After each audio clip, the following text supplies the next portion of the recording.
explanations for the disappearance of 85,000 migrant children. Representative Juan Ciscomani has written a letter to the administration raising concerns about unaccompanied migrant children being handed over to adults and then failing to keep track of them. News 4 Tucson's Gabrielle Parrish is live outside the congressman's office tonight with more on what they're asking for. Gabrielle. Whistleblowers are revealing that the Biden administration is releasing young migrant children into the arms of adult supervisors who have not been properly vetted with a background check. And that's coming from Representative Juan Ciscomani. Now we have 85,000 missing unaccompanied minors. All of those young children were processed through the port of entry here in the U.S., but now there are no sign of them anywhere. These are the minors that are sent up by their parents with a last-ditch hope that they can make it to the land of opportunity and have a better shot at life. Now lawmakers are calling on the Biden administration to reveal how many minors were allowed into the country and were turned over to adult sponsors who weren't vetted properly. Representative Ciscomani says the House has ways to hold the Biden administration accountable. We have the power of the purse. I'm in the Appropriations Committee, and we're gonna use any pressure point here with the administration that is necessary to get their attention. Ciscomani says these young children are being forced into sex slavery and child labor rings. In his letter, he calls out Health and Human Secretary Javier Basara and Homeland Security Secretary Services Alejandro Bojorquez, accusing them of not doing anything to help find these young missing children. We want to continue to drive resources to the border. We're going to do that, and they're going to come with accountability factors as well. Secretary Mayorkas and Secretary Becerra need to answer the questions that I asked them on these letters. Where are these kids? What are we doing about it? What are we doing with the ones that are coming in now? We reached out to multiple Democratic law.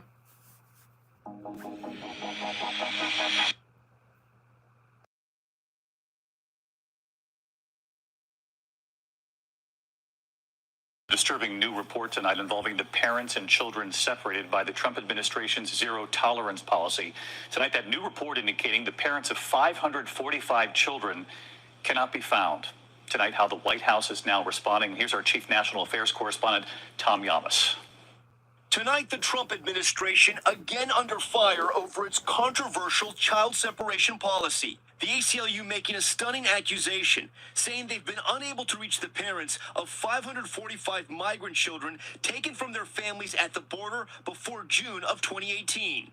We're still looking for hundreds and hundreds of families where the parent was deported without the child. Tonight, the Department of Homeland Security refuting the accusations in a statement saying they tried to reunify many families, but, quote, the simple fact is this: after contact has been made with the parents to reunite them with their children, many parents have refused.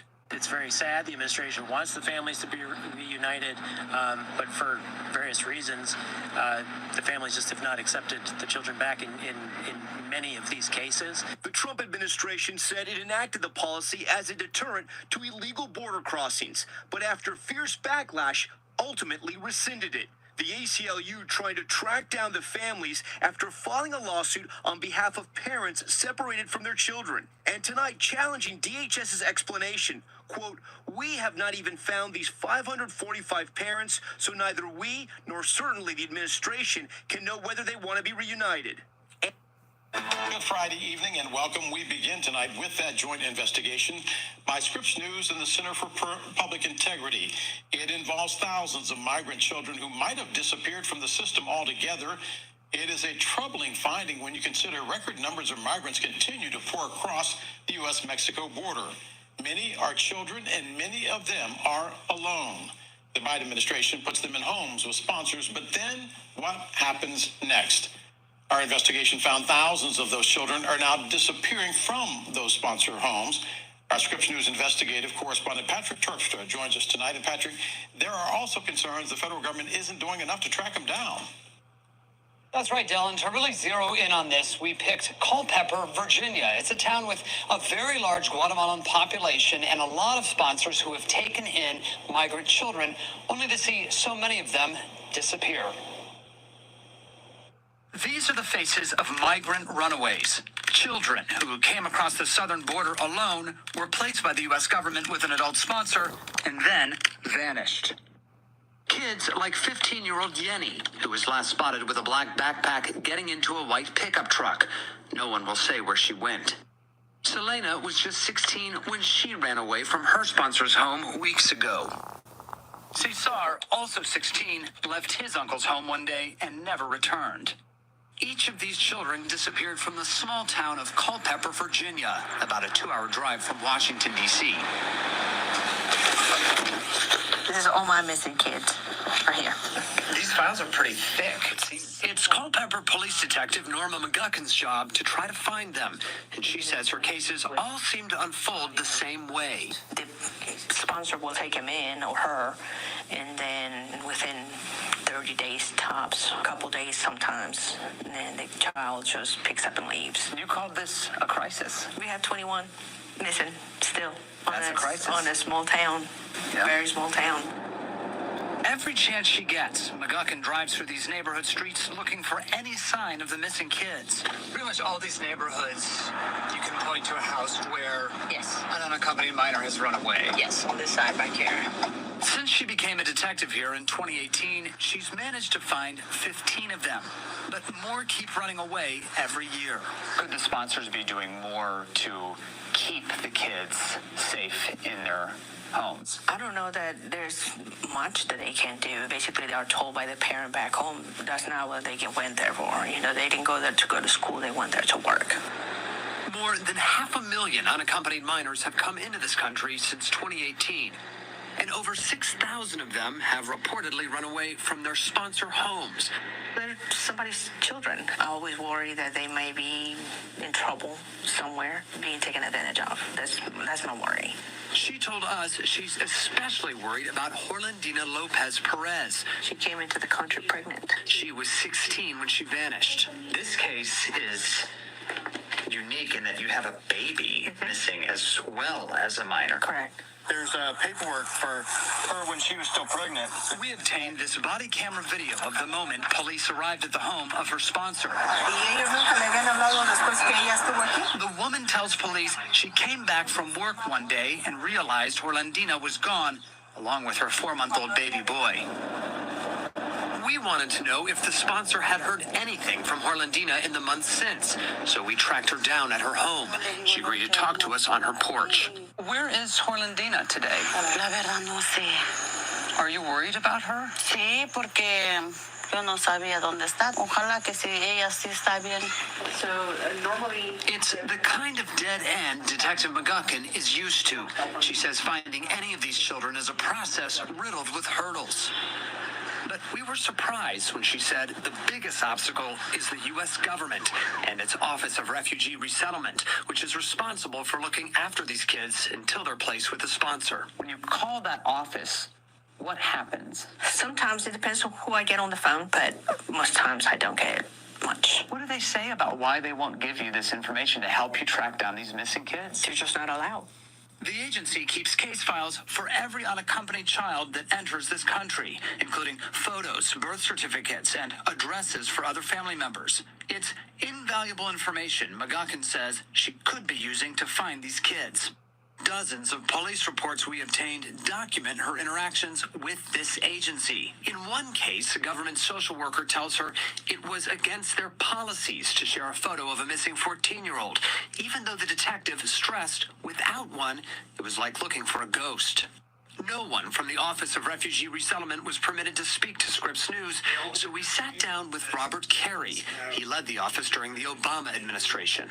Is this office standing in the way of finding missing children? No, absolutely not. Carey says the office would share information about migrant children with police like McGuckin, but only if it was requested in writing. But if an officer calls and says, I've got a missing child, I think the child could be in danger, can I get a photo? Can I get family contact information? Why not just give that officer that information? What's to prevent you or me from calling and saying, I need a photograph of a child. I need their background information. But these are missing kids. These are missing children. Right, and their vulnerability and their safety is paramount. You have to determine it's not a trafficker. It's not someone looking to exploit a child, and that requires some degree of verification. Even though verification takes time. Yes, it does, but you do not want to put a child in more danger than they would otherwise be.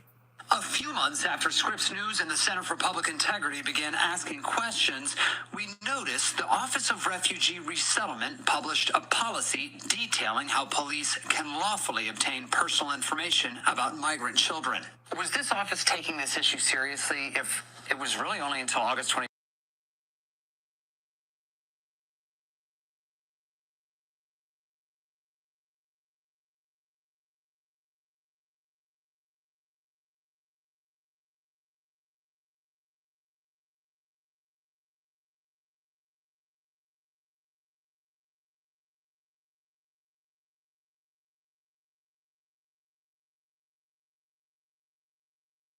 Together, they're working together, and they're number one. Wake that ass up. I've heard so much about it, but I want to go see it for myself. And it's not what you think when you go down there. First off, they tell everybody that there's this big tension between Texas and the national folks. That's not true at all. I mean, they're having lunch together. They're working together, and their number one priority is keeping everybody safe. Coming across that river is deep, and the current is really strong, and they're worried to death people are going to drown, and some do out there. So these are, they're just like they're just people with a job. Yeah. They're just down there trying to do their job. So what's the biggest issue you think? Like, what's the problem with the actual border? I think the biggest problem is we don't know who's coming in. Got you. And I got to be real clear. I am very pro-immigration. We need people in America. This country wouldn't exist without immigrants, and we need immigrants. Our birth rate right now is 1.6. We need 2.1 just to sustain our current infrastructure. We need people in America, or we can't pay for everything. We need that for jobs and creativity and just the numbers to support the system. We need immigrants, but we do need to know who's coming in because I think in just the last month they picked up 17 that are currently on the terrorist watch list. Yikes. And these are not all Mexican citizens that are coming. They're coming in from Syria, Libya, China. How are they winding up at the southern border? And even all of those aren't bad. We between 2010 and 2020, they had maybe a couple of hundred or several hundred Chinese come across the border in that time, 1,100, 1,200. In the first 11 months of 2023, it was 33,000. Why? You really wonder why. And are these people trying to escape the Chinese government and all of the problems they have being under a communist regime? Or are they Chinese operatives that are trying to get into this country to create problems? I think it's some of both. Yeah. But how are they getting out of China? You just don't wake up in China and say, think I'll take a flyer, think I'll take a trip, and leave like you do in America. That's not how it works in China. It's a big deal to get out of China. And if you've got family there, you got a real problem if you just up and leave. So big questions about people coming across the border, who they are and who they aren't. And the border guards down there aren't trying to close the border. They're trying to control the border. And that was a big revelation to me. Now, I seen you, when you were down the border, you were saying that, their fear was that there were a lot of drug smugglers coming in and there was a lot of sex trafficking and sex workers coming in. And that was one of the biggest fears. I'm seldom without words. And I asked Brandon Judd, who's the head of the union for, nationally for the border guards. He was a former border guard. He's now head of the union. I asked him straight up, these children that are coming in, they have addresses written on their arms, phone numbers written on their arms. And I say, so we're contacting those people, right? And saying, the child's coming in with this number. Do you know this child? And I said, yes, we do. Are you prepared to take this child? Yes, we are. I said, what are we doing to check these people out? I said, is it possible that we are using our resources and tax dollars to traffic young children into prostitution, the sex trade, selling these children, or putting them into sweat shops or whatever? And he said, oh, it's not possible. We are. Wow. We are. And I said, whoa. There's a camera right here over my shoulder, right? You're telling me we're spending United States citizens' tax dollars to traffic young children into known sex trade or sweatshops? He said, absolutely. I said, why are you not talking about this? Why are people not talking about this? What the hell? And he said, because people aren't asking me these direct questions like you're asking, and I'm grateful for it. Is that legal though? What? Is that legal to be able to do that? No, of course not. But they're saying we're overwhelmed down here. We're sending them on, and I said, this is outrageous. That take the money out of it, that we're funding it. Just the fact that we're trafficking these young children, and it doesn't make a difference to me whether they're Mexican origin, Syrian, whatever. They're showing up unaccompanied, and we're trafficking them on. That's heartbreaking to me. Absolutely. That we're doing that, and. But that's why I ask: is it legal? Because shouldn't charges be brought up on those people who are at the border who are allowing those children to get put into sex trafficking? Yeah, you'd think so. Yeah. And he said a lot of these children are getting recycled. You'll see children come through, and they'll be with a group to make it look like a family. And we'll see that same child cycle back through here a couple of weeks later.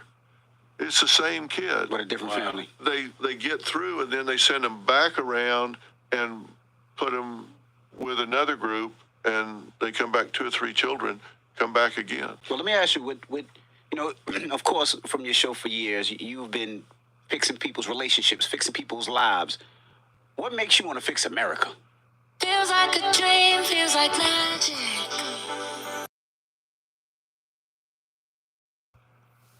Well, that's a great question. I've spent 21 years at CBS doing the show, and what made up the composition of the show is what we would get. All right, Stephen Miller, Tommy Lahren, thank you both for being with us on Friday. Dr. Phil McGraw, he visited the southern border in Texas, meeting with Border Patrol officials to witness the ongoing crisis firsthand. He rightly criticized the administration for their failures, calling it, quote, a humanitarian crisis unlike anything we have ever seen before. Here with more on his experience visiting the border in Texas, author of the book, We've Got Issues, a good friend, the host of the Dr. Phil Primetime Show, Dr. Phil McGraw. I've always loved your style, which is just hard-hitting, penetrating, straight truth, take it or leave it. I'm not worried about your feelings. I'm not sure in this woke world if that's quite as acceptable. I give you credit, though. You went down and you looked at the border yourself. Joe Biden and Kamala Harris can't really say that they did what you did. Well, Sean, thank you. I did go down because, first off, I'm pro-immigration. You need to understand, I think we need immigration in America. We need it for a lot of different reasons, but not the way it's being practiced right now. No, you're And pro-legal immigration. You're pro-legal immigration. Right. I'm pro-legal immigration. Well, and we both are, and I know that. And I went down and talked to these gentlemen because I wanted to know from us, one of the most psychological principles, one of the most fundamental psychological principles is you don't reward bad behavior. And I wanted to go talk to the guys that are heading this up. And I have to tell you, you talk about some impressive troops down there. These guys are fighting a morale battle because they can't get what they need. And I wanted to know what's happening down here. What's really going on? We hear this number, 6 million people have come across under the current administration. I talked to experts down there that say that number is a myth, that it's closer to 13 to 14 million that have come across. And I asked them straight up, what is it you need here? And I was shocked to hear them say, we don't need more money. We don't need more resources. We don't need more officers. We don't need more legislation. We just need the laws that are on the books to be followed. We need to be allowed to do our job, and we can get this under control right now. We don't need a bunch more money, officers, and legislation. Just let us do our job. That's all we need. And if you'll do that, we can get this under control overnight. Dr. Phil, I've been down there myself over the years, probably 12, 15 times, horseback, all-terrain vehicles, on foot. I've been out. I've been in the drug warehouses, floor to ceiling, drugs. The Metro Collection.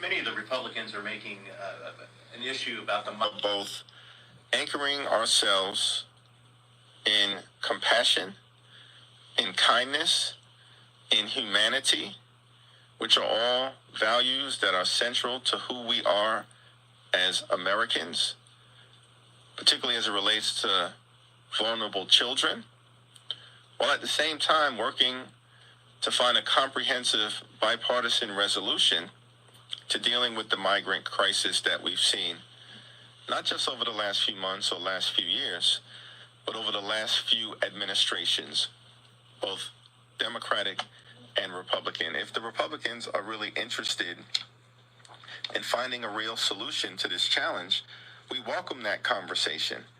I'm just concerned that Thank you for being here. This is really pretty remarkable testimony coming from you all, listening to what you've had to say. Basically, we've got a broken system. You don't know how to fix it. Money's not going to solve this problem, Ms. Nanda.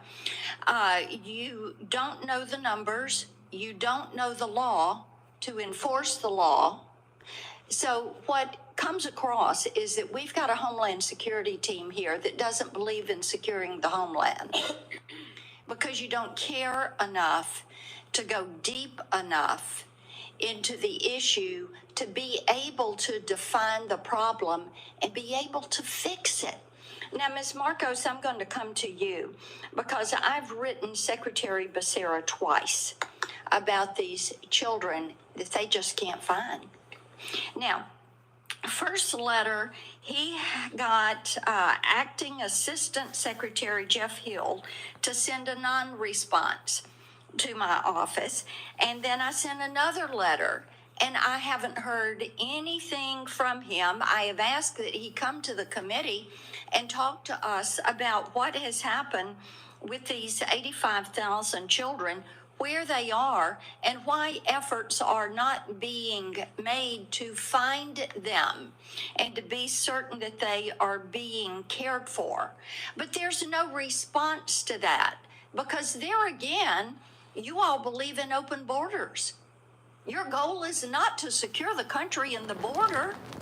Your goal is to just let everybody come on in and to hell with us trying to find 85,000 kids. You didn't vet the sponsors right. You did not do an FBI background check. Imagine that. You loosen what is required of people, and then you want to come here and say we need more money so we can do our job. All right, Ms. Director Marcos, Linda Brandmiller, do you know that name? And keep your mic on. I'm aware of that name. You're aware of that name. And Jaylyn Sulong, you know that name? Yes. Okay, and you know that both of these women were whistleblowers. And both of these women were fired for being a whistleblower. Are you aware of that? Senator, Quickly, my time's running out. Fast, go. I'm not aware of the specifics. You're not aware of the specifics. Do you know who approved this retaliation against the whistleblowers? You do not know. Senator, I cannot speak to the specifics. You can't speak to the specifics. Okay, was the secretary notified about the urgent situation developing in the department and that these children were being released to potentially exploitative sponsors? Did anybody pay attention to that? Or did you care? Was it 9 to 5, draw a paycheck, go on? We don't care. We're not concerned about an open border. We're not concerned about protecting children. What is your job? You're the Office of Refugee Resettlement. And you're not going to follow up on where these children are and who has custody of these children? Why did you accept the responsibility to be in charge if you're not going to do your job and protect these children? You don't have an answer to that. You don't know why you accepted the responsibility. Senator, I would be happy This is why to we need the speak about secretary this, but to you're come. not giving me an opportunity. Oh, no, I gave you the, tell me, why did you take the job? I took the job because I'm a humanitarian. I've spent my life. You're in a this work. humanitarian who We can't have- find 85,000 children and don't give a ripping flip about where they are or what is going on in their precious lives. Is that what you're telling me? That is a mischaracterization of everything that we do. I have tried to explain, but I am not given the opportunity. Take the time, 25 seconds. Thank you. go. I appreciate that.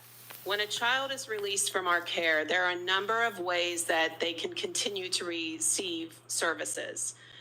We attempt the safety and well-being call for every child who's been released. There is no obligation for a child or a sponsor to answer the call, and there's reasons why they may not want to answer a call from the government. Oh, for Additionally, heaven's sakes, they're please, being may I- paid to take these children, and there's no reason they're for not- them to they're answer not the being phone? paid- They're not being paid to take these children. Sorry. And may I Yeah, they are. finish, please? Yeah, they are. Go ahead. They also, post-release services, over 50% of our children, we are working hard to get post-release services for all children. We are over 50% right now. That is another way to have a trusted adult in these children's lives. Legal services is another way, and we are expanding. We are providing more legal services my than we time ever. has expired, and your answers are incomplete. I've got 2 more questions. I will submit for the record. Mr. Moran, I have one for you. Thank you, Mr. Chairman.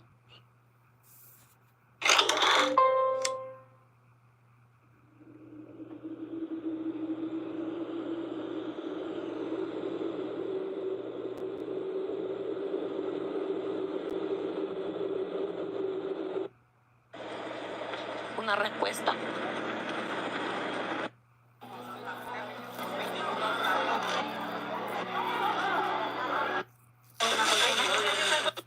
Y morir sin noticias de él. Yo desde que salí de Honduras vengo con una gran esperanza. Yo no sé, hasta el último momento que yo salga de aquí de Honduras, desde México, quiero decir, yo tengo la esperanza de que alguna respuesta va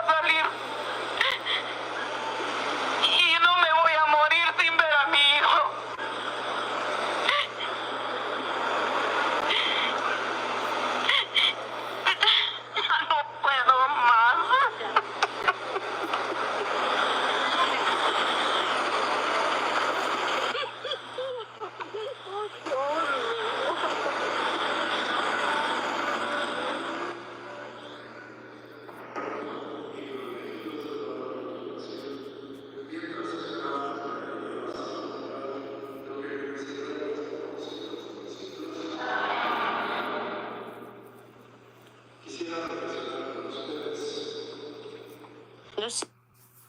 35 past the hour. Now to an update on a story that we've been following closely on this program. This morning, a House subcommittee is holding a hearing on how it says the actions of the Health and Human Services Department contributed to unaccompanied children being placed into unsafe situations with poorly vetted sponsors and being exploited for illegal child labor. The hearing comes one day after the New York Times reported the White House and federal agencies were repeatedly alerted to signs of children being at risk, but those warnings were mostly ignored. The Health and Human Services Department told the Times it, quote, vetted sponsors sufficiently, but couldn't control what happened to children after they're released. And White House officials said that while HHS and the Labor Department had passed along information about migrant child labor, the reports were not flagged as urgent and did not make clear the scope of the problem. With us now is Hannah Dreyer, Pulitzer Prize-winning investigative reporter for the New York Times, who broke this story. Hannah, I can't thank you enough for being with us, and the work that you're doing is just so important. There's so much to talk to you about your story, but HHS and the Labor Department and the White House are all trying to say, look, I really didn't get this red flag big enough for my face. What were those red flags? And break down for what you found. Look, we are really talking about a crisis in migrant child labor in this country. I found children in every state in the country who are working dangerous, illegal, exploitative jobs. These are jobs in factories and meat processing. And the Biden administration says, well, we had no idea about this. So my reporting has really been into what kind of warnings were missed. How is it possible that these children are everywhere in this country and the administration is saying, well, we didn't know? So what is it that someone did know and that now they're saying, we didn't get the red flag in our face enough? What were some of the things that they did know? So they were pointed to evidence multiple times. They were told about clusters of children all across the country working overnight shifts, working in meat packing plants, working in car part factories. These are some of the most dangerous jobs. They were also given memos from lower level staffers explicitly saying, we are worried about trafficking. We are worried about these kids. We are worried these kids might be working in chicken processing. And we're not talking about a low level staffer here. We're talking about Javier Becerra, the Secretary of Health and Human Services, and the team run by Susan Rice, who is Biden's top advisor for immigration policies. These are warnings that have been coming in for 2 years. You also met a 14-year-old from Guatemala named Antonio Diaz Mendez. Tell me and tell us a little bit about him. So Antonio came to this country just after he turned 14. He was at a shelter for a month on the border. And at this shelter, they're supposed to make sure that they're releasing kids to people who will keep them safe, who will provide for them. And instead of that happening, he was released to a man who told him he had to pay off a debt. Not a family. A stranger, somebody he hadn't met, somebody from his village back in Guatemala. And he was basically put to work, paying off a debt to this man who the government had authorized to be his sponsor. And I found out about his case because another worker at the shelter actually had flagged it and had said, I'm really worried about what's happening here. I think this is trafficking. But nobody ever followed up. You know what I keep thinking? These are the cases, and that you so diligently found, of kids that are forced to work because it's a payback. But what about all of the thousands maybe of kids that are not being put to work in construction sites and in meat packing plants, but are being exploited and sexually abused? Is that a possibility? Because it seems like there is no checking in.